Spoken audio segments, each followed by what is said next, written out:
ফরিদ, ভাবি ফোন দিছিল, জুয়ের বিয়ের তারিখ ঠিক হয়ে গেছে। জবার তো বিয়েটা দিতে পারলাম। আব্বা, কি হয়েছে তোর? সকালে দেখলাম প্যান্ট শার্ট পরে ঘর থেকে বাইরে এলি, দুপুরে তো খাইতেও আসলি না, এখন এমনি বসে রয়েছিস খারাপ। তুই কখন আইলি? মজা করলাম। এটা আবার কেমন? সবাই ফাঁকি দেওয়া যায়, মায়ের চোখে ফাঁকি দেওয়া যায় না। কিছু পছন্দ করো? জুইরে আমি ভালোবাসি। আসতে বললা? আপা আমার বিয়ে ঠিক করছে, কিন্তু আমি তো বিয়ে করবো না। কেন, তোমার কারো পছন্দ আছে? আপনি জানেন না আমার পছন্দ আছে কি নাই? দেখেন, ছেলে মানুষে করেন না, একটু পর বাসার সবাই জেগে যাবে। চলেন আমরা যখন পালায় যাই। চলেন না ফরিদ ভাই। আর কি পাগলামি করতেছো?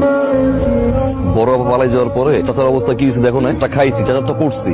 আব্বা মারা যাওয়ার পর থেকে তো বাপ হিসেবে তারই জানছে, আবার যদি তোমার নিয়ে পালাই। সিসি, আমার কথা আপনার মনে আছে, আমার কথাটা একবার আপনার মনে পড়লো না? আপনার বুঝতেছেন ওই বাড়িতে বিয়ে হইলে আমি তো কখনো সুখী হতে পারবো না। জি, বাড়িতে যাবা? ঠিক আছে, আমি চলে যাইতেছি। তার আগে আমার একটা প্রশ্ন উত্তর দেওয়া যাবেন? আপনি কি আমাকে ভালোবাসেন?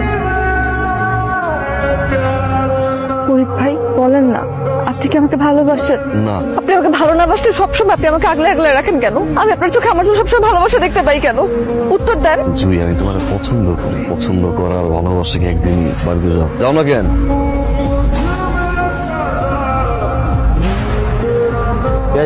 রাত তো অনেক হলো ভাই, আমার মনে হয় অনুমতি দিলে আমরা এখন যেতে পারি। জি ভাই। ড্রাইভার জাহিদ, ড্রাইভারটা গেল কই? বাবা, ফরিদ ভাই তো সবসময় আমার নামায় দিয়ে আসছে, আজকে শেষবারের মতন কও না ফরিদ ভাই যেন আমার নামায় দিয়ে আসে। ফরিদ তো ভালো গাড়ি চালায়। ফরিদ বাবা, তুমি আজকে ওরে দিয়ে আসো, তাই হয়ে গেছে। বাড়ির একজন সঙ্গে থাকা ভালো, তুমি যাও সাথে। ঠিক আছে বাবা, নাও গাড়ির চাবি নাও, চলো আমাদের বাড়ি। উঠো মা, উঠো।